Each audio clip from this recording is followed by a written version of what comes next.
Hey guys, tonight we are diving deep into one of the darkest and most haunting chapters of English history. A story situated right at the heart of the brutality of the Tudor era. When we talk about the reign of King Henry VIII, people often think of the shocking executions of nobles or his two ill-fated wives. But did you know the truth is far more horrifying? It's estimated that during his 4 turbulent decades on the throne, the king's justice machine sentenced over 70,000 people to death, a massive figure, nearly wiping out 3% of England's population at the time. Blood was spilled everywhere, and most frightening of all, this cruelty didn't stop at adults or women, but extended even to the most innocent souls. The focus of our tragedy tonight is Alice Glaston. She was only around 11 or 12 years old when she faced the hangman's noose in the year 1546. Alice's name has gone down in history as the youngest girl known to have been hanged during the time of Henry VIII. What could have driven a child to this miserable fate? Sadly, the historical records regarding Alice's specific crime are very vague and contradictory, making her death a chilling symbol of inhumanity, where Tudor justice robbed her of her very childhood. Today, we will explore the mysterious case and the horrifying fate of this young girl. So, before you get comfortable, take a moment to like the video and subscribe, but only if you genuinely enjoy what I do here. To let me know where you are, please comment and tell me which city you are watching from and what your current local time is. Now, dim the lights. Maybe turn on a fan for that soft background hum, and let's ease into tonight's journey together. To understand Alice's story, one must consider the broader picture of crime and punishment in Tudor England. Under King Henry VIII, England was a society in which law and order were enforced through fear. Harsh punishments were not the exception but the norm, and public executions were staged like gruesome spectacles designed to deter anyone who might dare to break the law.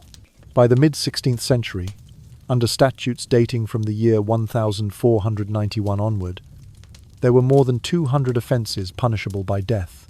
That number covered not only very serious crimes such as murder and treason, but also seemingly minor acts. Stealing goods worth more than 1 shilling, a very small sum at the time, or cutting down a tree in another person's orchard. Although the term bloody code is usually associated with the 18th century and the early 19th century, when the list of capital offences rose to over 400, the spirit of that code was already alive under Henry the Code, VIII's reign. In those years, the sight of a gallows erected in the town square against a sombre sky was more familiar than a blue sky itself. In that setting, each execution was not merely the end of a human life, but a public performance of power. By day, the magistrates swaggered in their heavy robes. By evening, the townsfolk gathered in silence, waiting for the creak of the wooden scaffold as the trapdoor gave way. The fading daylight, the flicker of torches, the tightening of the noose, and a life was over. Fear became the most effective tool to maintain order.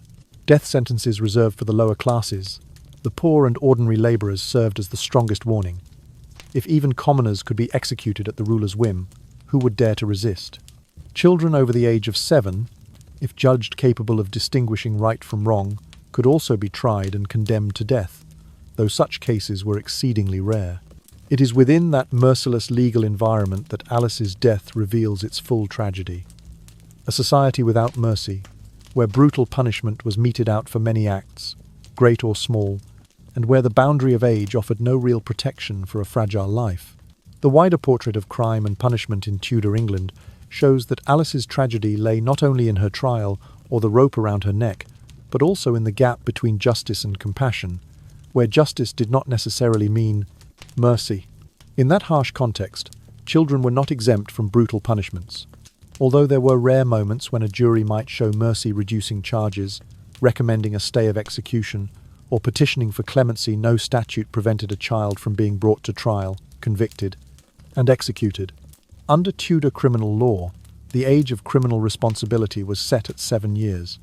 This meant that any child aged 7 or older, if judged by a judge and jury to understand right from wrong, malice athought, could theoretically face the gallows. The concept of malice athought reveals a profound ambiguity in the Tudor legal system's approach. Rather than protecting society's youngest members, the law focused on the accused's capacity to recognize their wrongdoing. From the government's perspective, the crucial factor was not chronological age, but the degree of malice the evil intent that the judge believed the defendant possessed. A child deemed to harbor such intent could be treated exactly like an adult criminal. If the defendant, even as a child, was deemed to have malice athought in committing a crime, whether it was murder or property destruction, there was no room for humanitarian exceptions. Tudor law thus opened the door for capital punishment even against the most innocent souls, provided they exhibited sufficient malice athought. Children of that era, besides serving as helpers in the fields, tending livestock, or shouldering heavy labor from an early age, also faced the looming threat of legal peril. During assize sessions, major criminal trials held several times per year, judges needed only to hear the sheriff's accusation or testimony from witnesses to pronounce a horrifying sentence. Trials involving children were typically brief, with no defense counsel and no sympathetic witnesses to advocate on their behalf. The scene of a trial for an 11-year-old child like Alice Glaston would have unfolded by flickering candlelight in an atmosphere of hushed tension. Before her stood magistrates in heavy robes, their faces set with resolve. The courtroom felt suffocating, broken only by the sound of pages being turned, the reading aloud of charges, and then the hammer striking the pronouncement board. When the death sentence was declared, there was no word of solace for the child, only the chilling silence of the execution ground. Tudor law allowed no real mitigation if the accused was a child judged to comprehend their crime. Instances in which a jury recommended clemency usually remained purely advisory, as final authority rested with the judge, who rarely heeded pleas from spectators. Mercy for children, if it ever occurred, came only through a royal pardon, granted personally by the king, an event almost never extended to ordinary citizens. The concept of criminal responsibility at 7 years established a merciless legal framework, where the boundary between innocence and guilt hinged on the accused's ability to perceive wrongdoing. Any child deemed to possess malice athought lost the right to be considered an innocent member of the community and was categorized alongside murderers or traitors. It was within that system that Alice's tragedy took shape. An 11-year-old girl, perhaps not yet fully grasping the meaning of her alleged crime, was nonetheless deemed competent to stand trial. Her hearing concluded swiftly, and the death sentence was carried out publicly in the town square. There was no genuine clemency extended to her, only the waiting rope and gallows. From this, we see clearly the Tudor society's view of childhood, not as a time for learning and growth, but as a vulnerable stage under the inexorable power of the law. An 11-year-old child like Alice, if judged to have malice athought, would be thrust into a merciless machine of punishment, for Tudor law allowed no allowance for weakness or innocence. And that is why Alice's story became the emblem of her era's tragedy. A society ready to assert dominance even over its smallest members, where freedom and compassion were crushed beneath the unrelenting force of uncompromising law. Details of Alice Glaston's life remain frustratingly scarce. She hailed from Much Wenlock, a small market town in Shropshire known for its priory and annual fairs. In the year 1546, Much Wenlock would still have been a modest settlement of timber-framed houses and cobbled lanes, where market stalls sold wool, woolen cloth, and fresh produce under canvas awnings. For a young girl like Alice, daily life would have begun before dawn. She likely rose to fetch water from the town well, tended the family hearth, and helped her parents with household chores long before the church bells tolled for morning prayer. Education for girls outside the landed gentry was exceedingly rare. Where a noble child might learn to read psalms and sew fine embroidery, Alice's schoolroom would have been the kitchen floor or the workshop beside her father. As she swept ashes from the hearth or carried baskets of eggs to market, she would have listened to tradesmen barter over haggling voices, the clatter of wooden wheels, and the distant tolls of the priory's bells. Her days were filled with family obligations, minding younger siblings, gathering kindling or spinning flax, and with small tasks to earn extra coins, whether carrying bundles of firewood or picking berries in nearby hedgerows. Most Tudor girls were groomed early for domestic service or marriage. By her 12th year, Alice would have been expected to know basic needlework, to cook simple meals over an open fire, and perhaps to assist as a maid in a wealthier household. Her future, like that of many of her peers, would have been decided by her parents' social standing and the prospects of a marriage arranged to secure her family's livelihood. Local chronicles record the crime that led Alice to the gallows, but they diverge on the precise charge. Some accounts suggest she may have been convicted of murder, possibly of another child, an allegation that, if true, would have been considered especially heinous given her youth. Murder, under the statute law of Henry VIII, carried mandatory death by hanging, regardless of age, if the jury believed the accused had malice aforethought. Other sources maintain that Alice's offence was theft, stealing goods worth more than 1 shilling, an act that, for the impoverished, often resulted in the same grim sentence. Theft was by far the more common cause of capital punishment among the poor. A handful of stolen pence, a loaf of bread, or a handful of grain could lead to the fatal drop from the scaffold. Despite the variation in her alleged crime, all records agree on one chilling fact. Alice was sentenced to death by hanging, and the sentence was carried out. The town's assizes, held twice a year at the Shire Court, would have convened in Much Wenlock's Stone Hall, where a royal judge, accompanied by his clerks, presided over the most serious offences. On the day of her trial, the hall would have been packed with onlookers, local townsmen, curious servants, and rustling families, all pressing close to witness justice as meted out under the Crown's authority. Alice, too young to have a legal advocate, would have been bound and brought before the judge and jury. There, in a hush broken only by the judge's stern proclamation of charges, she learned her fate. The jury, likely composed of local landowners and tradesmen, would have delivered their verdict swiftly. Once the guilty verdict was returned, the judge pronounced the sentence of hanging, and no royal pardon intervened to spare her. On the appointed morning, the gallows were erected at the edge of town, perhaps on Windmill Hill, or by the crossroads outside the priory gates, so that all who entered or left Much Wenlock would see the iron-bound platform framed against the sky. Alice, dressed in a simple linen shift, was led there alongside her fellow condemned, likely 2 men, convicted of felonies typical for that assize. As the rope was placed around her neck, the crowd fell silent in morbid expectation. Then came the final moment. The trapdoor released with a sharp creak, and Alice Glaston, scarcely 12 by the reckoning of her years, fell into shadow. The rope tightened, and her life ended at the height of morning light, a grim testament to the unyielding severity of Tudor justice. Her name survives in the town records, and in the echo of those cobbled streets as a reminder of how little mercy the law held for even its youngest subjects. The court records from Shropshire indicate that Alice was tried at the assizes, where the most serious crimes were heard before a royal judge. The assizes were itinerant courts convened several times a year in each county, entrusted with dispensing the harshest judgments under the Crown's authority. These sessions underscored the gravity of offences, regardless of the accused's age, by assembling a full formal court, a judge in official robes, a clerk to record proceedings, and a panel of 12 jurors drawn from local landowners and tradesmen. On the day of her trial, in April of 1546, the assizes sat in the stone hall of Much Wenlock. The morning light filtered through narrow windows, illuminating dust motes drifting above the wooden benches. Alice Glaston, clad in a simple linen shift, would have been brought in, bound at the wrists, before the bench. She was barely 11 years old, too young to be thought capable of instructing a legal advocate, yet the law offered no provision for child representation. That absence intensified her solitude and helplessness. The judge, appointed by royal commission, led the proceedings with solemn formality. He would have donned his heavy black gown and white bands, his face stern beneath the brim of his cap. The clerk, quill in hand, dutifully recorded each declaration. The 12 jurors, assembled from neighbouring parishes, listened from the side benches, their faces grave. No one in that chamber 4,000-year-old enough to recall kindness, only the machinery of Tudor justice at work.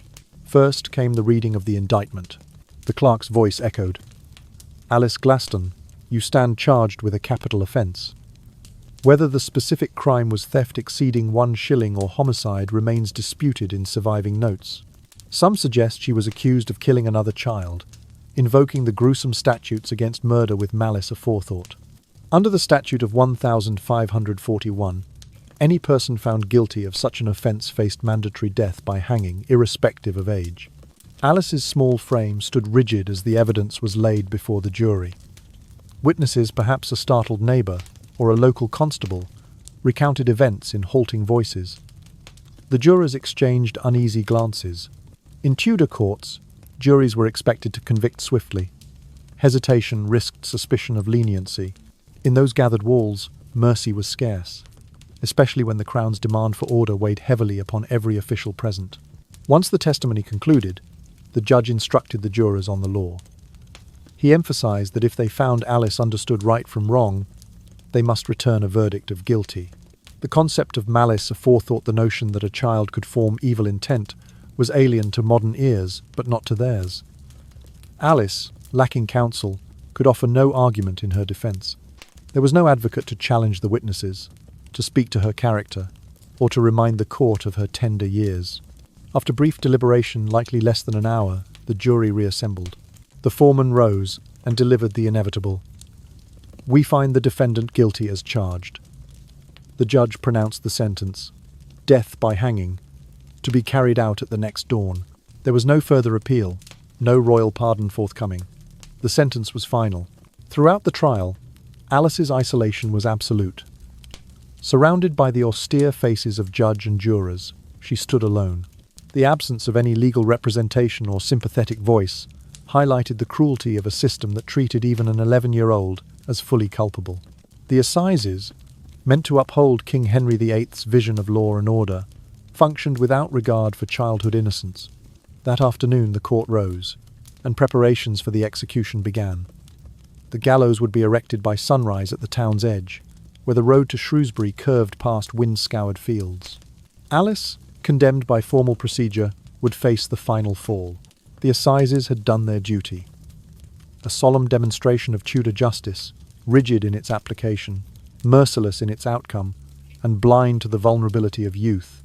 Though it remains a mystery whether the jury or the judge hesitated at Alice's tender age, one fact stands clear. She was condemned to death, and no royal pardon intervened to spare her life. This absence of mercy underscores the stark void of compassion within the Tudor justice system, even in cases as heart-wrenching as that of a child. Alice Glaston was executed in the month of April of 1546, near the outskirts of Much Wenlock. There, at dawn, she was hanged alongside two adult men who stood accused of serious crimes. The lack of intervention by King Henry VIII, renowned alike for his brutality and his absolute authority, reveals how thoroughly the local machinery of justice operated without leniency. In the spring of 1546, the Crown's power extended through the justices and sheriffs who carried out the sentence on Alice. No petition for clemency reached the king's ear, and no royal commission stayed the execution. Such was the rigid discipline of Tudor law. Once the assizes had spoken, there was no turning back. On the morning of her execution, the gallows were erected at the western edge of Much Wenlock, perhaps on Windmill Hill, or by the crossroads near the Priory Gate locations, chosen so that every traveller and townsman would witness the grim spectacle. The scaffold was a simple wooden platform bound with iron, its trapdoor heavy with purpose. As the first pale light of dawn crept through misty fields, townsfolk gathered quietly. Some wore expressions of sorrow, others of grim acceptance. Children were led by reluctant parents, the intention being to instill an early lesson in obedience and fear. Alice, dressed in a plain linen shift, was brought forward with the two men, their hands bound in rope. She was but 11 years old, a fact that seemed irrelevant to those who watched. The rope was looped twice around her small neck, the knots tight and unyielding. A hush fell over the assembled crowd as the executioner readied himself, adjusting the noose and stepping back to release the lever. With a rasping creak, the trapdoor swung open, and Alice fell through. For a moment, the platform echoed with the hollow clang of empty air. Then the rope drew taut, and the three victims hung side by side against the grey morning sky. No cry rose from Alice's lips. Her life ended swiftly in the silence. The men flanking her might have gasped or cursed, but she, alone among them, faced the abrupt finality of death without a single word. Witnesses later described the scene in hushed tones, how the church bells tolled mournfully, how the breeze carried the scent of damp earth and torches, and how the crowd parted as the bodies were taken down. Yet no voice dared to question the justice of it, for to do so would court suspicion. The memory of that morning lingered in Much Wenlock, a testament to the unforgiving nature of Tudor rule. In that moment, Alice's fate stood as a chilling emblem of a society where forgiveness was a luxury reserved for the powerful. Even an 11-year-old child, judged capable of malice athought, could fall victim to a system that prized order and fear above mercy. The execution of Alice Glaston in April of 1546 remains one of the most tragic chapters in the annals of Tudor justice, a silent reminder that, in a realm governed by absolute authority, compassion was all too often left by the wayside.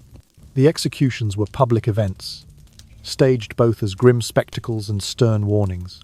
The gallows would have been erected at the edge of town, often atop a small hill or at a crossroads, so that every traveller and local resident could witness the scene. Though no eyewitness testimonies from Alice's day survive, we can reconstruct the tableau from records of other Tudor executions. As dawn broke over Much Wenlock in April of 1546, a rough wooden scaffold stood ready against the pale sky. Its trapdoor was bound with iron, a silent promise of finality. Townsfolk gathered quickly. Men in worn leather jerkins, women in woolen kirtles, and children clutching at their mothers' skirts. Attendance at such events was almost expected a social ritual as much as a legal proceeding. Neighbours exchanged whispered theories. Who among the condemned might pray for mercy? Who would face the noose with defiance? Some came from curious motives, driven by a morbid fascination with death. Others attended out of a sense of civic duty or because the parish constable commanded their presence. The marketplace stalls were empty that morning. No peddler dared hawk cloth or cheese within earshot of the scaffold. Instead, a heavy hush settled, broken only by the soft shuffle of feet on cobbles and the distant toll of the priory bells. Children some scarcely 5 or 6 years old were led by reluctant parents to bear witness. It was believed that early exposure to punishment would deter future misdeeds. In their small hands, they clutched twigs or scraps of bread, faces pale with confusion or awe. To them, the gallows must have looked like a dark stage, its beams stark against the rising Sunday. Alice Glaston, herself barely 11, would have been among the mournful procession toward the scaffold. Bound at the wrists, she walked between 2 adult men condemned for felonies more common among the poor, perhaps burglary or violence. Her step was small, yet measured, as if she sensed the gravity of the moment even without understanding every detail of her sentence. As the condemned mounted the platform, a hush fell. An official read the formal sentence, his voice echoing against stone walls and half-timbered houses. The crowd listened in silence, the only movement the flutter of skirts and the nervous shifting of weight. Torches set atop stout posts lining the base of the scaffold awaited the coming dusk, but for now they stood as silent sentinels. In the chill morning air, a rope was placed around Alice's neck. Twice it was looped, each coil tightening with ominous precision. The executioner, garbed in a coarse grey doublet, stepped back to pull the lever. A single creak rang out as the trapdoor swung open. The crowd held its collective breath. For a heartbeat, Alice and the 2 men hovered, suspended between life and death, before gravity claimed them. The rope snapped taut, and 3 bodies hung side by side, framed by the gentle rise of the hill and the untroubled sky beyond. Some townsfolk turned away. Others stared, eyes shiny with tears or grim resolve. Children, instructed by their elders, absorbed the lesson. Crime leads to swift, final punishment. The event would linger in local memory for weeks, woven into conversation at hearths and taverns. Mothers would hush their children with reminders of that scaffold, using it to enforce obedience and caution. By midday, the bodies were cut down and conveyed to consecrated ground for burial, but the imprint of the spectacle remained. The scaffold itself was dismantled, its materials repurposed or sold for a few pence. Yet the warning it embodied endured. In Tudor England, the line between order and terror was thin, and public executions complete with children in attendance were an integral, if terrifying, thread in the social fabric. In that morning's bleak pageant, the community both witnessed and enacted a display of absolute authority, a ritual that bound them together in fear and enforced the immutable rule of law. The 2 men hanged alongside Alice Glaston were likely hardened criminals, perhaps guilty of burglary or violent felonies, yet they faced their fate with a grim resolve born of adult understanding. Alice herself, however, was small and afraid, her slight frame dwarfed by the crude wooden gallows and the harsh morning light casting long shadows across her pale linen shift. As the crowd drew near, whispers rippled through the assembly.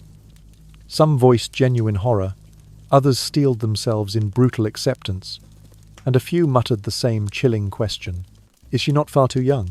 Public executions were intended to reinforce social order, to remind every man, woman and child of the price of disobedience. Yet when the trapdoor sprang open or the noose tightened, it was impossible not to sense the cruel irony in watching a child share the scaffold with men twice her age. On that cold dawn in April of 1546, as Alice dropped through the opening beneath her, she became the youngest known girl executed in Tudor England. The stark fact lingered in the minds of witnesses. An 11-year-old had met the same brutal end as seasoned offenders.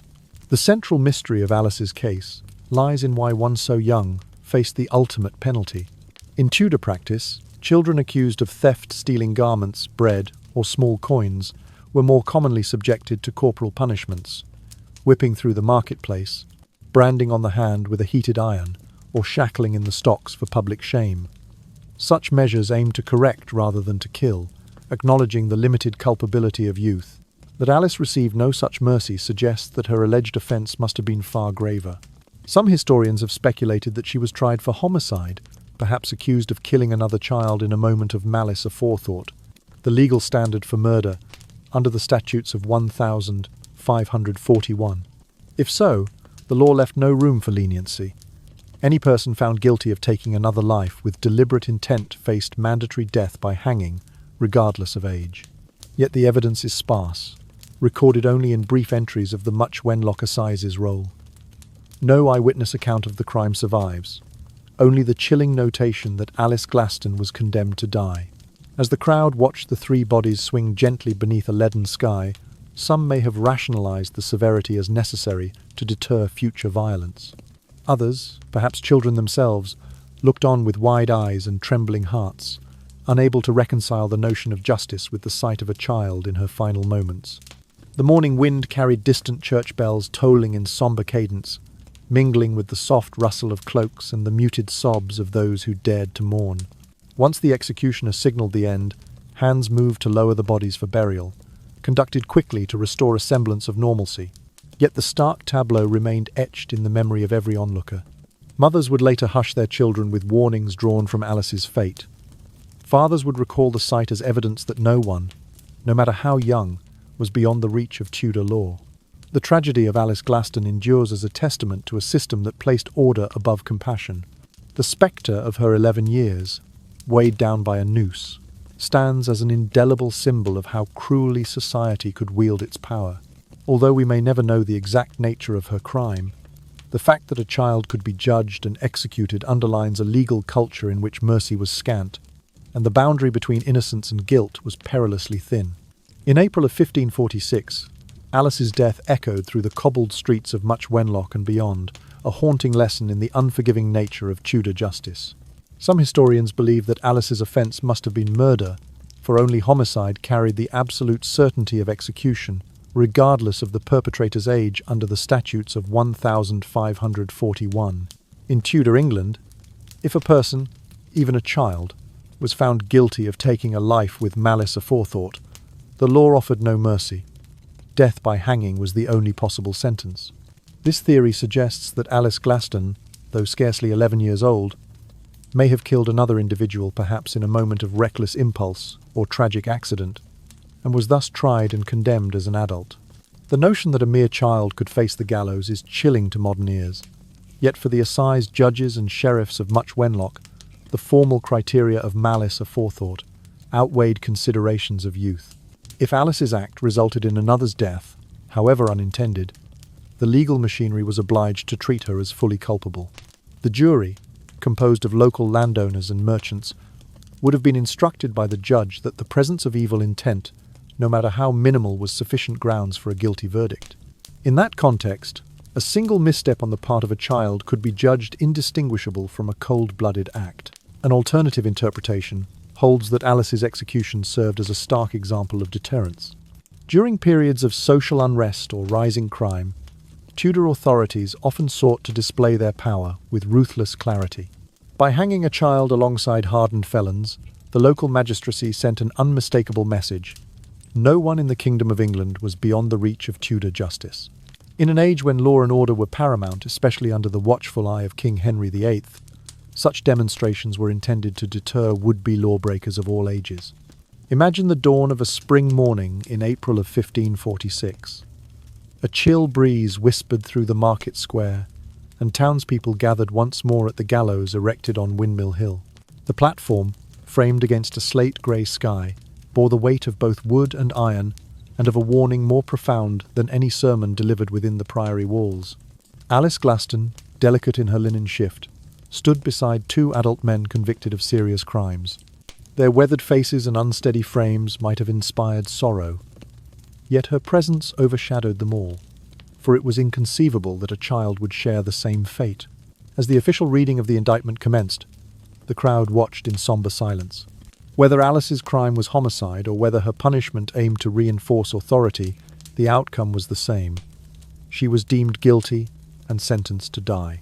In those moments, the line between punishment and performance blurred. The executioner's noose, twice looped around Alice's slender neck, was both a tool of the law and a symbol of absolute control. Some who witnessed the scene later recalled an uneasy mixture of horror and helpless acceptance. Mothers hid their children's eyes. Fathers lowered their gazes, yet few dared to question the necessity of the act. In the prevailing belief, the severity of the punishment equaled the gravity of the crime, regardless of the criminal's years. By hanging Alice, the authorities asserted that the rule of law was impartial and unyielding. Whether the decision sprang from an unbending application of murder statutes or from a deliberate act of intimidation, the result cemented Alice's place in history as the youngest known girl executed in Tudor England. Her death carried a lesson heavier than any textbook. In a society governed by fear, even innocence could be sacrificed on the altar of order. The chilling legacy of her execution endures in the memory of Much Wenlock, and in the pages of Assize, records an enduring testament to how far the machinery of justice would go to preserve its authority. In the quiet aftermath, as the scaffold was dismantled and the bodies removed, the echo of a child's final breath remained a solemn reminder that, under Tudor law, no boundary of age could shield one from the reach of the hangman's rope. Today, Alice Glaston is remembered not for the life she lived, but for the tragic end she met. She holds the grim distinction of being the youngest known girl ever hanged in England. Her execution in April of 1546 remains one of the most haunting episodes in English history.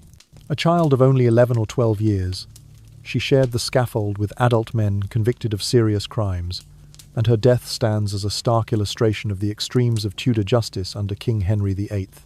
Although the precise nature of Alice's alleged offence is uncertain, some accounts point to theft, others to a more grievous accusation such as homicide. The cold, hard facts of her execution leave no room for doubt. On the morning of that April day, the gallows stood ready at the town's edge, and Alice Glaston ascended the steps to join her condemned companions. The fall of the trapdoor and the tightening of the noose were recorded in the Assize's roll, a chilling reminder that, once condemned, there was no turning back. In the centuries since, historians and writers have cited Alice's case as a powerful example of the Tudor era's ruthless application of capital punishment. Under statutes dating back to 1541, any individual found guilty of murder with malice aforethought faced mandatory death by hanging, irrespective of age. Yet the public hanging of a child so young was so anomalous that it etched her name into legal annals and local memory alike. Her execution is often invoked in discussions of malice, a thought and the age of criminal responsibility set at 7 years, a harsh standard that allowed no compassion for the very young. The shocking nature of Alice's death also highlights the gulf between past and present notions of justice, mercy, and childhood. In modern times, the idea that a pre-adolescent could be tried and executed for capital offences seems unconscionable. Child welfare laws, juvenile justice systems, and evolving philosophies of punishment reflect a profound shift. Today, society emphatically recognizes childhood as a protected stage of life, not a liability exposing the most vulnerable to the full weight of the law. Yet in Tudor England, the principle of deterrence and the imperative to uphold order trumped all other considerations. Alice's lingering legacy owes much to the very extremity of her fate. Had she been an adult, her execution might have been recorded simply as one more entry in the Assize's register. Instead, a child's name scrawled in the margin of the roll became a testament to a world where fear reigned supreme, and where the boundary between innocence and guilt could be crossed by the smallest among us. The starkness of her fate served as a communal warning. No one, however young, was beyond the reach of Tudor justice. Today, when we recall Alice Glaston, we confront a sobering truth. Under King Henry VIII, even the youngest members of society could be drawn into the machinery of state punishment. Her death endures as a chilling emblem of how far the concept of justice has travelled and how much the modern world owes to the recognition that mercy and compassion must stand alongside the law. In the quiet reflection that follows the story of Alice Glaston, we find both a cautionary tale and a reminder of the progress made since those dark days of public execution and unyielding severity. The days that followed Alice Glaston's execution in April of 1546 cast a long, sombre shadow across much Wenlock. Morning after morning, townsfolk awakened to the memory of the gallows that had loomed on Windmill Hill, its crude wooden beams no longer standing but its impact etched into every heart. In humble cottages and stone-walled taverns alike, conversation turned inevitably to the child who had been hanged. By dawn on the day after the execution, the priory bells tolled not for mass but in mourning, their mournful peals echoing through narrow lanes as villagers paused in their chores to bow their heads in silence. Women gathered around hearth fires to whisper hushed reflections. Some spoke of Alice's small hands and frightened eyes, recalling how she had trembled before the noose was placed about her neck. Others emphasized the severity of her alleged crime, whether murder with malice aforethought or theft of goods, worth more than 1 shilling, and insisted that justice had been done. Yet still, even the most steadfast defenders of Tudor law could not wholly mask their unease. A grandmother, eyes red from weeping, admitted that she had dreamed of Alice's pale face in the flicker of her candlelight. A blacksmith, usually robust in demeanour, spoke in a low voice about the curse he felt had befallen the town since the scaffold came down. Children who had witnessed the execution, or who had been brought by their parents to learn respect for the law, now awakened each morning with nightmares. One boy of 7 claimed he heard the creak of the trapdoor in his sleep. A girl of 9 refused to eat her porridge, saying it reminded her of the linen shift Alice had worn. Parents struggled to explain the event without instilling fear so deep that it would fracture a child's trust in their community. The parish priest, Brother Thomas, attempted to comfort them during an impromptu gathering in the priory courtyard, speaking of repentance, redemption, and the hope of God's mercy. Still, his words seemed to collide with the stark reality of a legal system that had shown no mercy to a child. Meanwhile, the town council convened behind closed doors in the Stone Guildhall to address the ramifications of the execution. Aldermen debated whether the Shire's authorities had overstepped by permitting a child's hanging and whether to petition the Privy Council in London for future restraint. Some argued that any challenge might be viewed as defiance of King Henry VIII's absolute rule, potentially inviting severe reprisals. Others, fearful that the execution had stained the town's reputation, advocated for discreet outreach to local magnates for advice or intercession. Ultimately, they agreed only to send a letter to the county recorder, requesting clarification on the application of capital statutes to minors, mindful all the while of the fragile balance between obedience and justice.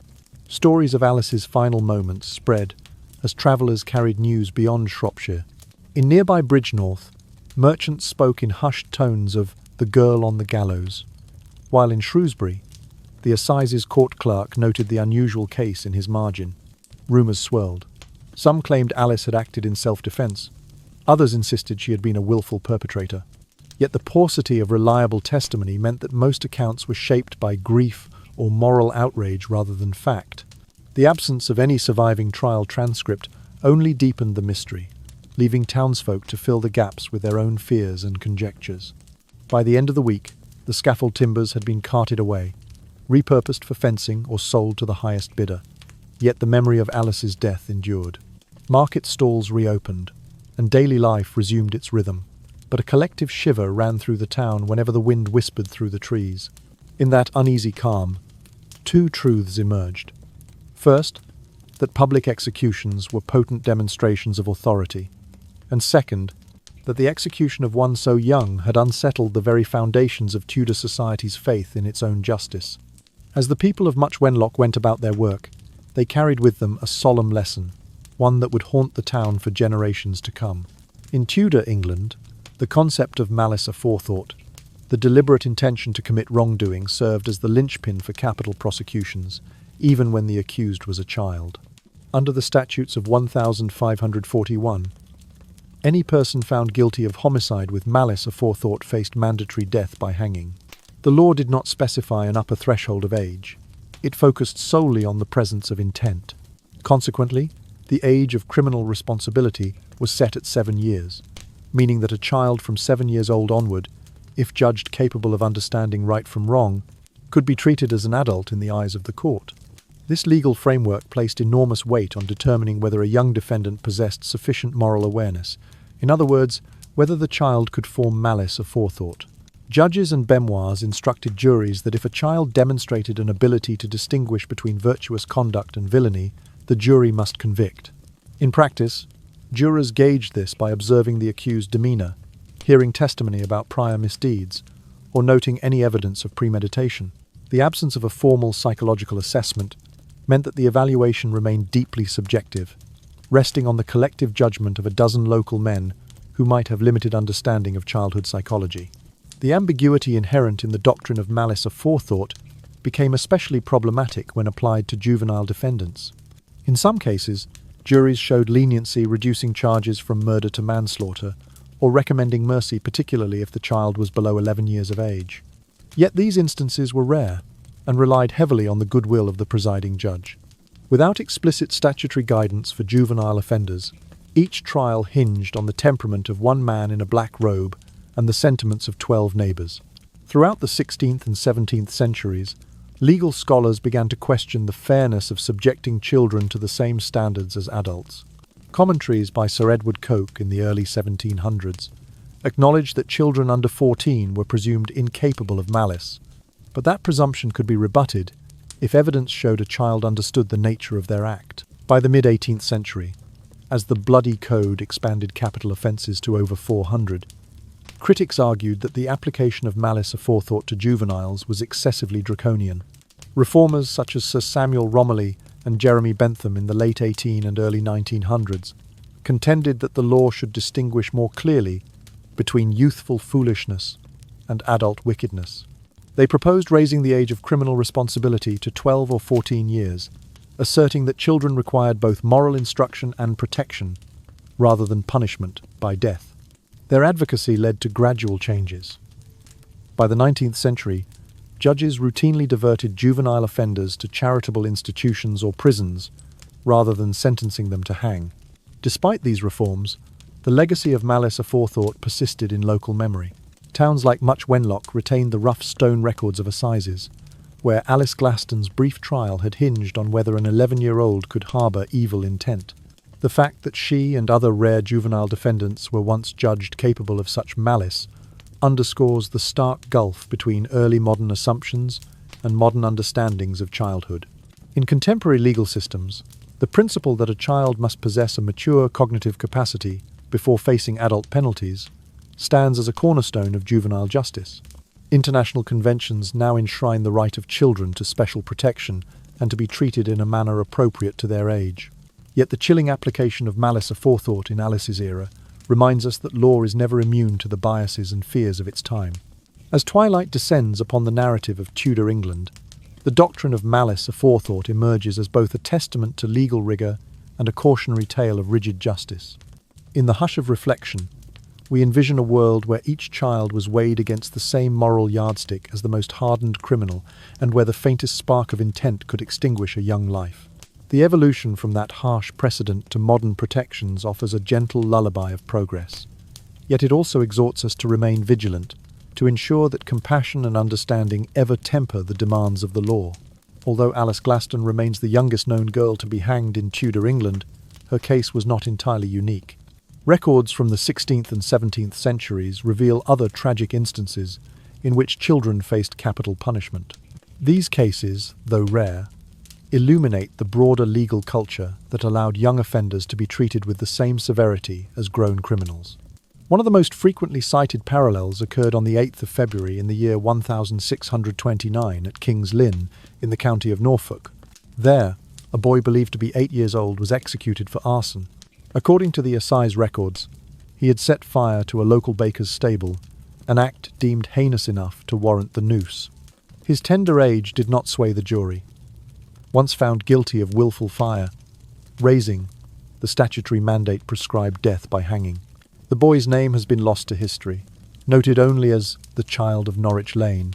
Yet his fate underscores the grim reality that immolation or property destruction could carry the ultimate penalty, even for the very young. Beyond arson, theft was another offence that occasionally drew a juvenile into the orbit of capital law. In December of 1571, archives from the city of Bristol refer to a youth of 12 described in the mayor's journal as a slender stripling, caught pilfering bolts of cloth from a merchant's warehouse, who was condemned to hang. Although some local aldermen petitioned for mercy, pointing to his age and poverty, the presiding judge refused to stay the sentence. The boy was executed on the 17th of December, his short life ending under the same iron statutes that governed adult felons. Perhaps most surprising are the documented cases of children tried for violent offences. In the year 1611, a Yorkshire Assize record mentions a girl of 10 prosecuted for manslaughter following a deadly quarrel with another child. Despite testimony suggesting the death was accidental, a blow struck in play that went tragically awry, the jury concluded that her actions exhibited malice aforethought. She was fined, pilloried, and publicly whipped rather than hung, a rare act of mercy that nonetheless imposed severe physical punishment. This case illustrates that juries could and occasionally did exercise discretion, reducing a capital sentence to corporal chastisement when compunctions stirred their hearts. By contrast, Alice Glaston's ordeal lacked such reprieve. Her execution in April of 1546 reflected a moment when judicial compassion was especially scant.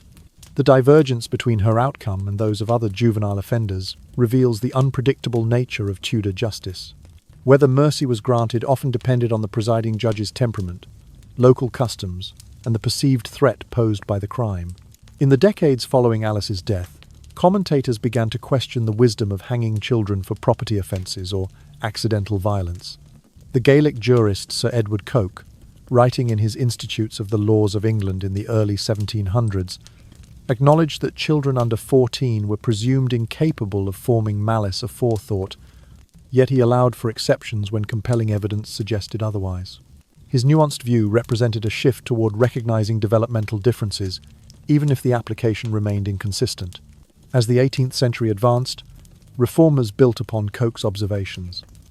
They cited cases like those at King's Lynn and Bristol to argue for raising the age of criminal responsibility. By the time of the Criminal Law Act of 1799, judges more frequently opted for non-capital sanctions for juvenile offenders, reserving hanging strictly for the most unambiguous cases of premeditated homicide.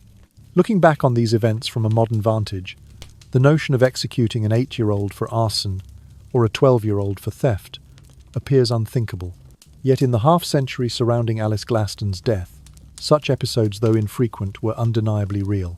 The children involved became footnotes in legal registers, their names faded but their stories preserved in the margins of assize rolls. These dark chapters remind us that the boundary between childhood and culpability has shifted dramatically over time. Where once a spark of intent could summon the hangman's rope, today the law prioritizes rehabilitation and protection. But the memories of those children hunched beneath the noose, or lashed in the stocks, linger as haunting echoes of a system that weighed every life, no matter how small, on the scales of rigid justice. Long after the noose was removed and the scaffold timbers repurposed, the people of Much Wenlock found that Alice Glaston's death refused to fade from memory.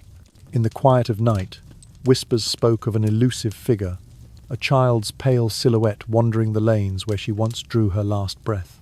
These tales, passed from mother to daughter around hearth fires, became the town's own folk refrain, a haunting melody that underscored collective unease. The earliest such account dates to the autumn of 1546, scarcely 6 months after Alice's execution.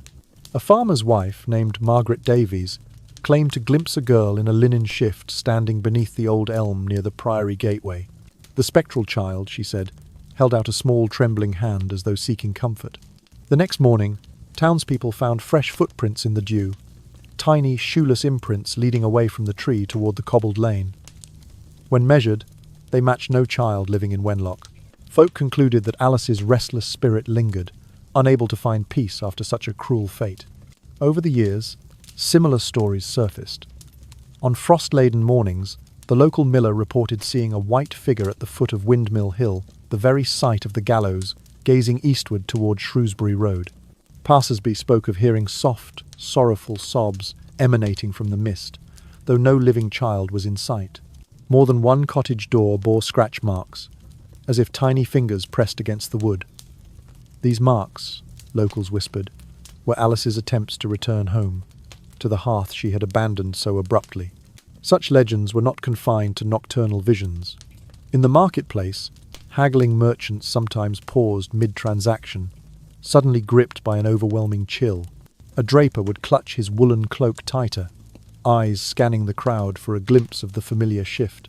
A baker, kneading dough for the dawn's first loaves, would swear he heard the faintest echo of a child's laughter, only to turn and see empty air.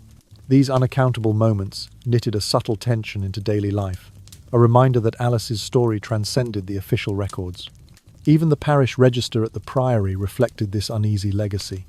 Although her burial was conducted in consecrated ground according to the rites of the Church of England, there remained no gravestone marking her resting place.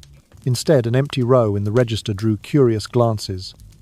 Alice Glaston, age 11, hanged April 13th, 1546, interred without stone. Some clergy later added a margin note, "May her soul find peace." Parishioners interpreted this as tacit acknowledgement that her execution required more than perfunctory rites, that the town bore a collective moral debt to her memory. In the generations that followed, Alice's tale merged with local festivals and customs. On the Feast of St. George, children would tie pale ribbons to the elm by the priory, an unintended vigil for the child spirit said to linger there. At the Midsummer Fair, vendors sold small wooden dolls dressed in simple shifts, tokens meant to ward off misfortune and to honour the memory of a child who had suffered under the law. Even the annual Wenlock Fair, established centuries earlier, took on a sombre echo. Amid the bustling stalls, a moment of silence was sometimes observed at noon, a reluctant tribute to those lost to public execution. These rituals, partly superstition, partly penance, reflected a community grappling with the stark injustice of hanging a child.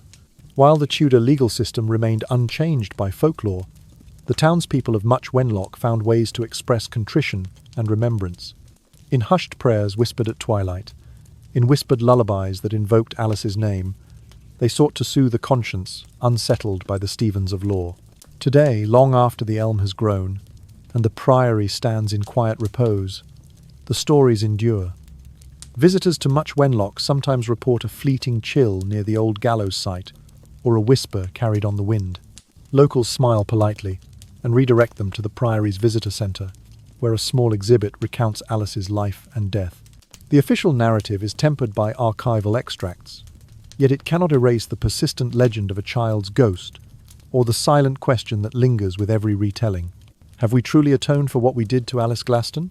In the hush of dawn, as the town stirs awake, the echoes of conscience still glide through Wenlock's streets, gentle reminders that some injustices leave marks not only on history, but on the very soul of a community. In the centuries since Alice Glaston's execution, historians and legal experts have revisited her case, passing its scant records to shed light on both the specifics of her ordeal and the broader contours of Tudor justice.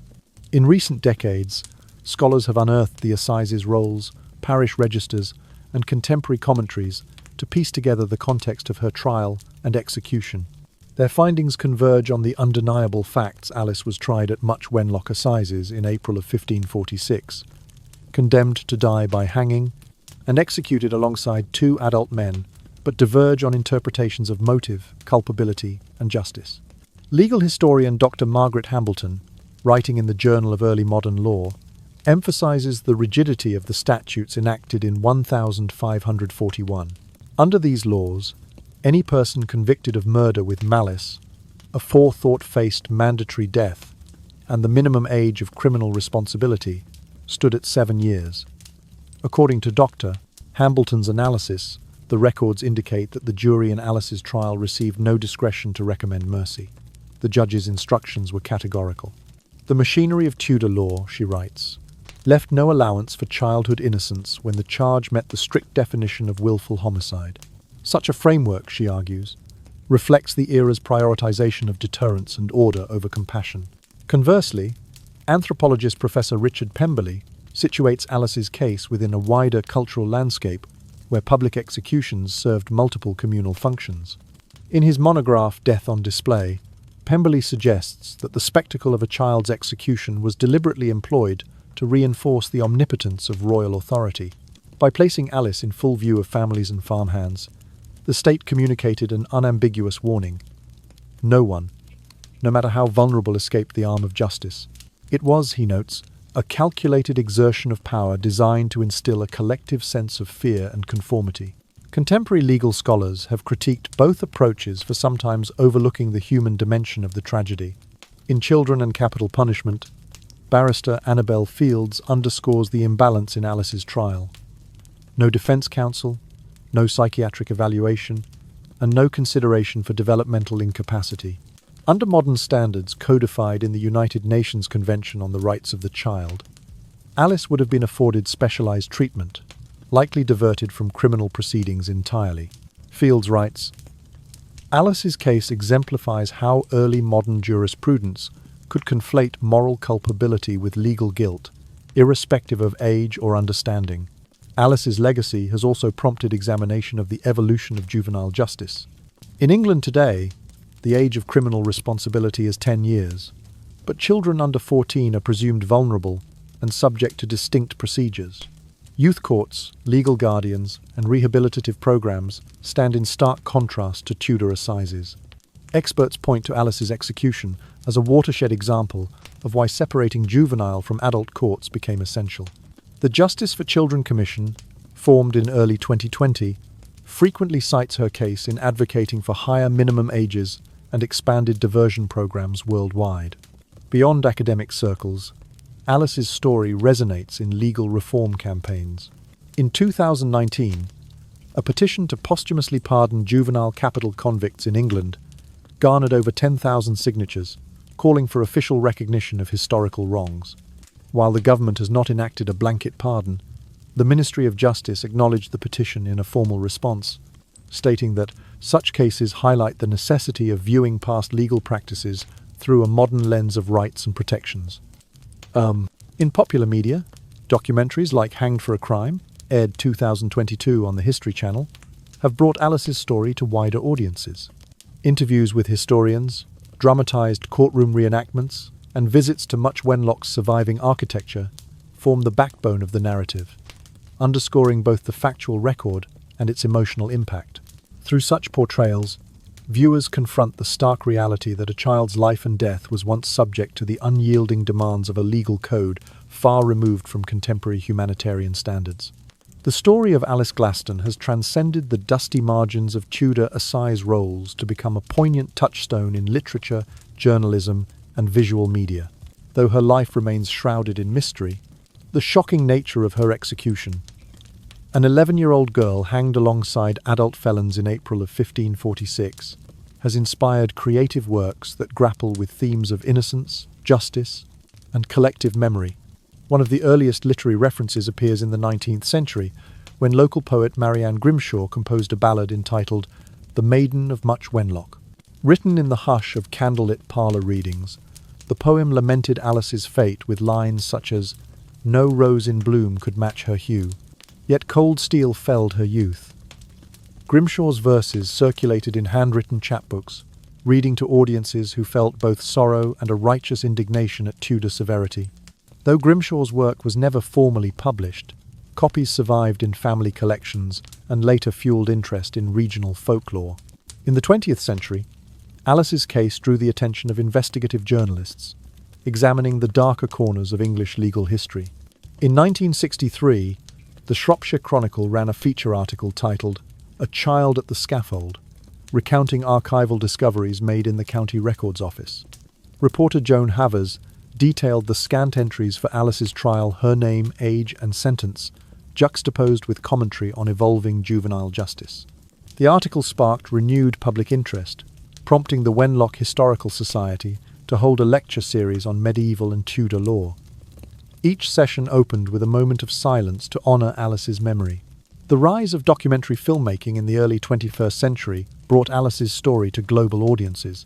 In the year 2019, the History Channel aired Hanged for a Crime, a one-hour program combining expert interviews, dramatic reenactments, and on-site footage of Much Wenlock's remaining timber-framed buildings.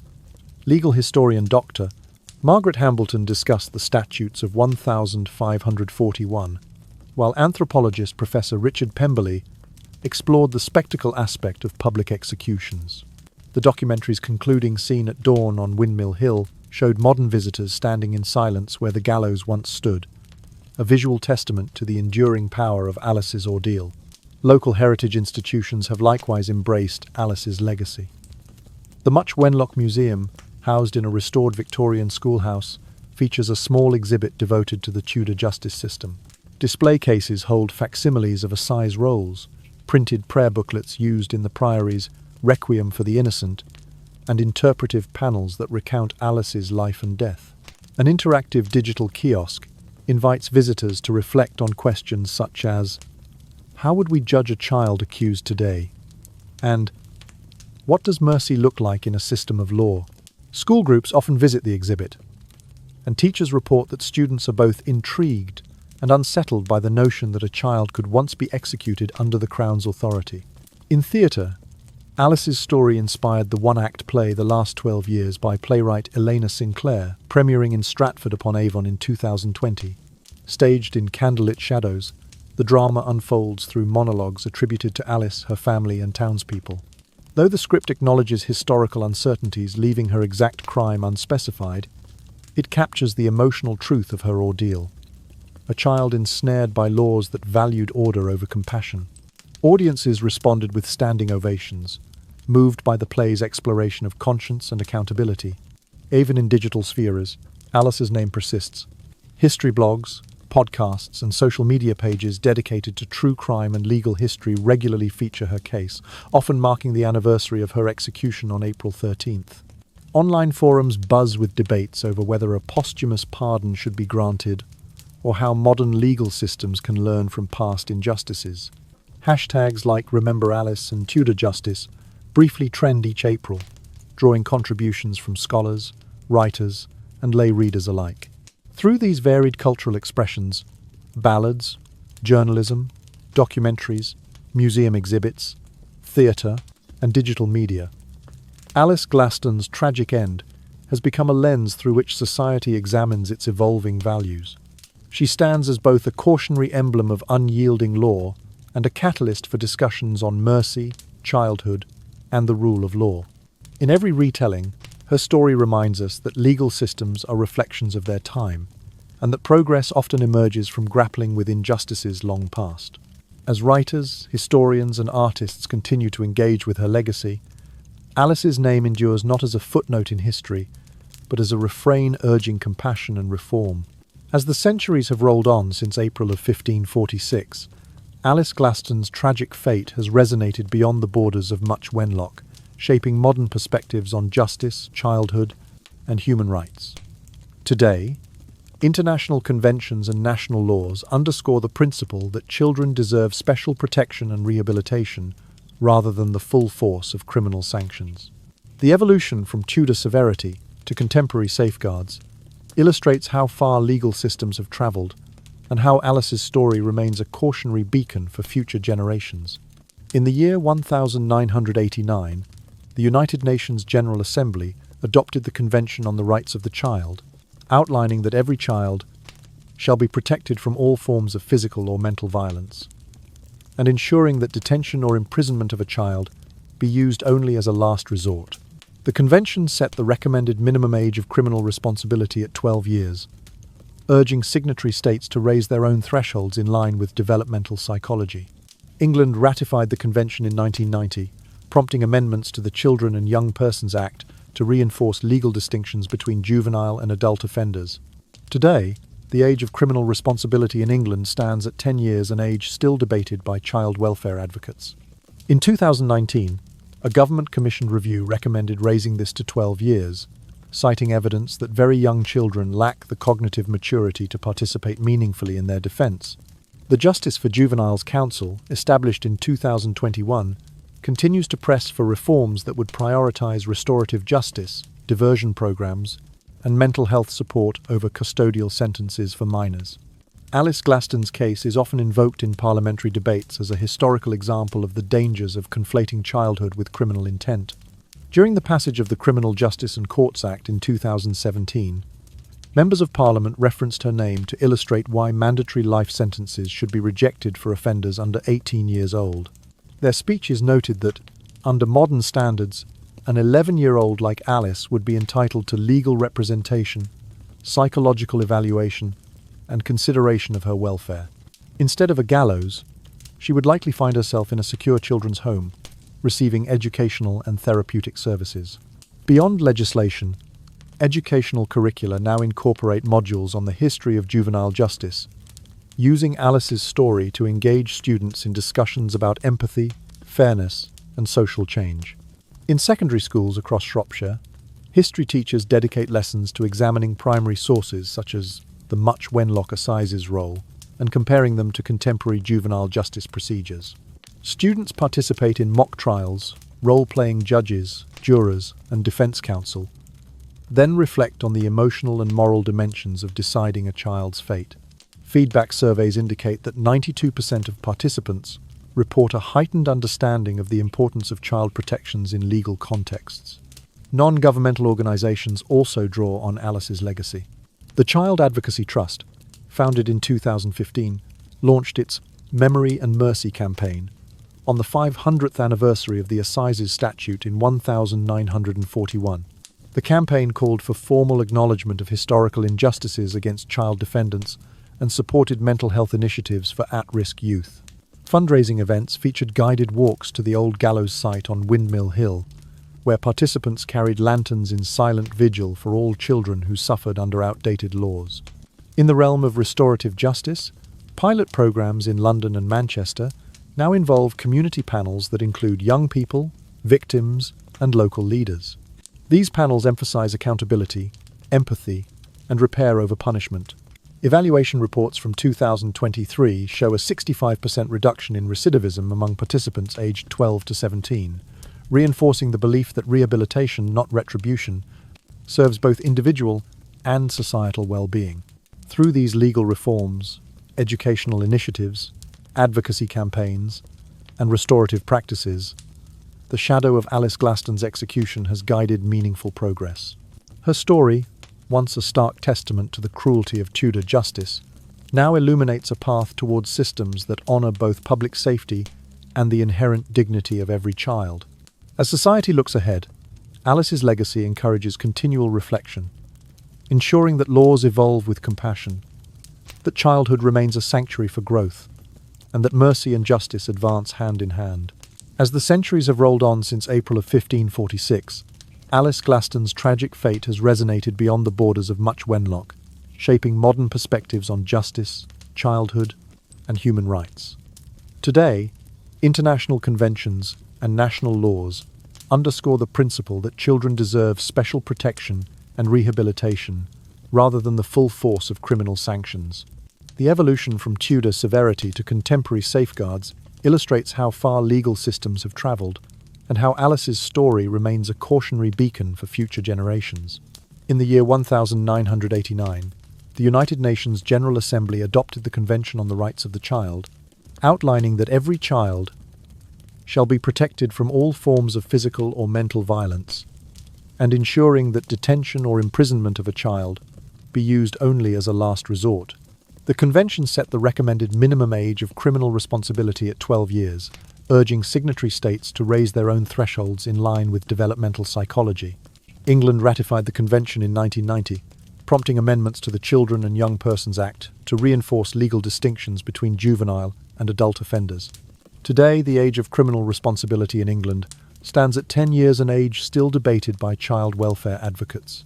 In 2019, a government-commissioned review recommended raising this to 12 years, citing evidence that very young children lack the cognitive maturity to participate meaningfully in their defense. The Justice for Juveniles Council, established in 2021, continues to press for reforms that would prioritize restorative justice, diversion programs, and mental health support over custodial sentences for minors. Alice Glaston's case is often invoked in parliamentary debates as a historical example of the dangers of conflating childhood with criminal intent. During the passage of the Criminal Justice and Courts Act in 2017, members of Parliament referenced her name to illustrate why mandatory life sentences should be rejected for offenders under 18 years old. Their speeches noted that, under modern standards, an 11-year-old like Alice would be entitled to legal representation, psychological evaluation, and consideration of her welfare. Instead of a gallows, she would likely find herself in a secure children's home, receiving educational and therapeutic services. Beyond legislation, educational curricula now incorporate modules on the history of juvenile justice, using Alice's story to engage students in discussions about empathy, fairness, and social change. In secondary schools across Shropshire, history teachers dedicate lessons to examining primary sources such as the Much Wenlock Assizes roll and comparing them to contemporary juvenile justice procedures. Students participate in mock trials, role-playing judges, jurors, and defense counsel, then reflect on the emotional and moral dimensions of deciding a child's fate. Feedback surveys indicate that 92% of participants report a heightened understanding of the importance of child protections in legal contexts. Non-governmental organizations also draw on Alice's legacy. The Child Advocacy Trust, founded in 2015, launched its Memory and Mercy campaign on the 500th anniversary of the Assizes Statute in 1941. The campaign called for formal acknowledgement of historical injustices against child defendants and supported mental health initiatives for at-risk youth. Fundraising events featured guided walks to the old Gallows site on Windmill Hill, where participants carried lanterns in silent vigil for all children who suffered under outdated laws. In the realm of restorative justice, pilot programs in London and Manchester now involve community panels that include young people, victims, and local leaders. These panels emphasize accountability, empathy, and repair over punishment. Evaluation reports from 2023 show a 65% reduction in recidivism among participants aged 12 to 17, reinforcing the belief that rehabilitation, not retribution, serves both individual and societal well-being. Through these legal reforms, educational initiatives, advocacy campaigns, and restorative practices, the shadow of Alice Glaston's execution has guided meaningful progress. Her story, once a stark testament to the cruelty of Tudor justice, now illuminates a path towards systems that honor both public safety and the inherent dignity of every child. As society looks ahead, Alice's legacy encourages continual reflection, ensuring that laws evolve with compassion, that childhood remains a sanctuary for growth, and that mercy and justice advance hand in hand.